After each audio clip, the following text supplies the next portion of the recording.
How can you get out of an introverted comfort zone? Well, let's just talk about this because I find that there is a wild misconception in real estate that all realtors are extroverts, that we are super bubbly all the time, want to be around people, when in fact, it's estimated that around half of the realtor population is actually introvert by nature. Which one are you? Well, let's talk about what it means. The first thing is go take one of those old personality tests, the Myers-Briggs ones. Y'all remember that? We're not talking Enneagram. That's a whole different rabbit hole. We're talking Myers-Briggs. I personally, Leigh Brown, I'm an INTJ. Now, I can already hear you arguing with me through your cameras. You're saying, Leigh Brown, there's no way you're an I. You have to be an E. I'm an I. I've been an introvert my entire life. That's how I'm wired, because you're wired sometimes to be the person who is filled up by being around other people. That's you extroverts. If you think about your little battery icon on your phone, when you go to a party with all these strangers, you are just so excited because you're like, oh, look at all these new friends. And you just get more and more wound up the more you talk. That's a lot of our elected officials, people that love political events, they get wound up. Those of us that are I's, we still enjoy going, but the more we're around more people, we just wind down. Our battery level falls while the extrovert is going up. Neither one's wrong. They're just different. So if you're thinking, Leigh Brown, maybe that's me. It is you. You might be an introvert if you walk into a room that's a networking event and you're thinking, I can do this, I can do this, I can do this. And you go make a new friend and you make 2 new friends. And by the time you get to number 3, you just feel like you can't talk to anybody else. Your phone's ringing. You're like, I can't. I'm peopled out. When you're peopling out, you might be an introvert. So then you go to a quiet place to recharge. Introverts, we recharge by reading books, by being by ourselves, sometimes by going for a walk, by listening to a podcast, but it generally does not involve a 2-way conversation. It's generally going to involve some reset time. You might be an extrovert if you're in that room and you are running a notch on my belt for every person I talk to. I'm going to get to all of them and I feel more excited the more I go. And then you leave that room, you're actually a little bit lowered because you lost all the energy you got from other people. Neither one's bad in real estate. In fact, when you think about how real estate works, introverts need to get out of their comfort zone so that you can convey the information that you have. A lot of introverts like to process and keep it inside, but it's hard for you to serve people if you won't tell them what you know. For you extroverts, your challenge is shutting up long enough to let the other person tell you something so that you can then figure out how to marry what you know with what they need. It's a balancing act.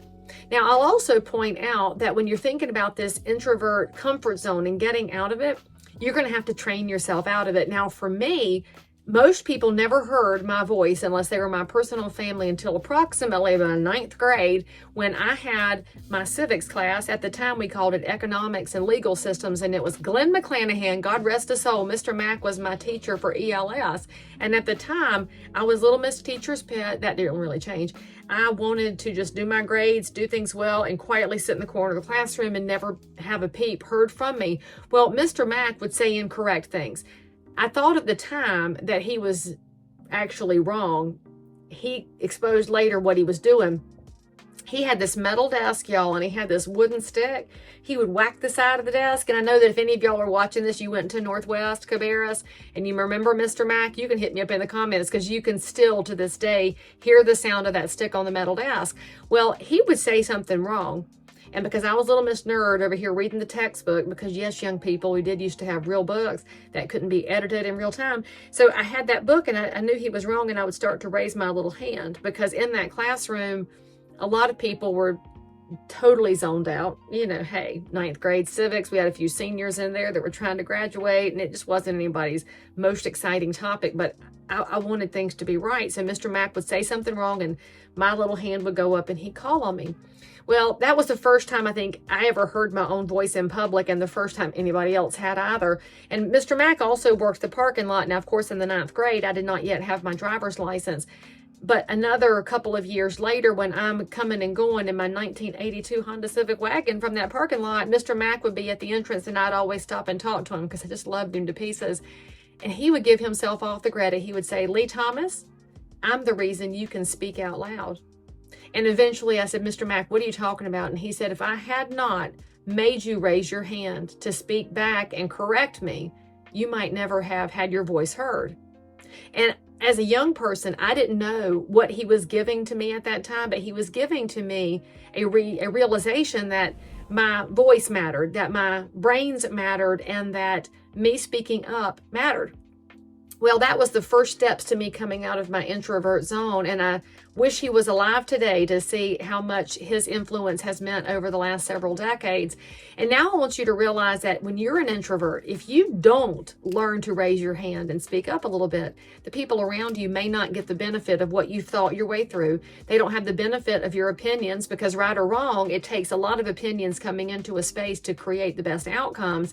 And frankly, when you're in real estate, if you are too introverted, your neighbors may never know that you are a great option, because in order to be a successful real estate agent, I'm just going to tell you, you have to be out there enough that people know you're an option. We talk about it in the training side all the time. You can't be a secret agent and survive, and it's very true. Now, for an introvert, your prospecting may look different than an extrovert. Extroverts may want to have a giant party and a big event at their house and fill the backyard with people and then go meet everybody. If you're an introvert, you may prefer to have coffee with people one at a time. You may prefer to send letters and personal notes than you would to go door knocking. There's different styles and different marketing that match your personality type, as long as, going back to the beginning, you know who you are to start with. Now, one of the other ways you can get out of your comfort zone after you know who you are and you start recognizing that you do have something to give is to understand that it takes practice. I did not become a stage speaker by raising my hand one day and saying, I want to do this. It happened because another one of my mentors, who's also passed on, Alan Haynes, he was a CRS instructor. Alan told me so many times that as a top producer, I had an obligation to give back to my real estate peers because it had been given to me freely. I needed to give it back freely. And I didn't share at first because I was panicked about the idea of being on a stage. I was panicked about the idea of a microphone, because introverts, you're very good at one-on-one conversations. You're a little panicked about the idea of a room full of people. The first time I agreed to be on a panel with some other real estate professionals who had agreed to give back, I thought I was going to die or throw up and die at the same time. I looked down and I could see my sweater going up and down with the beat of my heart. My heart was beating so fast. And then I discovered at the end of that panel that I didn't die. I didn't panic. I didn't throw up. I didn't die. I shared, and it worked. And that was the step that got me started in sharing and giving back. Then, after doing some research in the speaking space, I found out that most of your big public speakers are introverts, because as it turns out, we're very good when we are separated from the crowd. You who are extroverts have a little harder time because you want to be in the middle of everybody, crowd surfing and doing the mosh pit, and you just can't wait to be in and amongst people.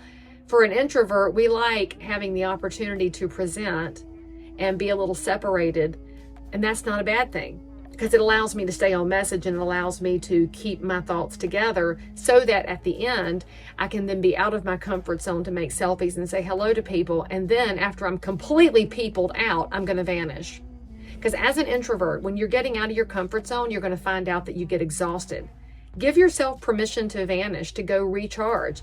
I think a lot of realtors find this in the business. What we do is so people intensive and so intensely intimate when we're talking about somebody's largest financial instrument that we pour everything into them. And then you get in the car and you feel like a wet spaghetti noodle because you just drained yourself out.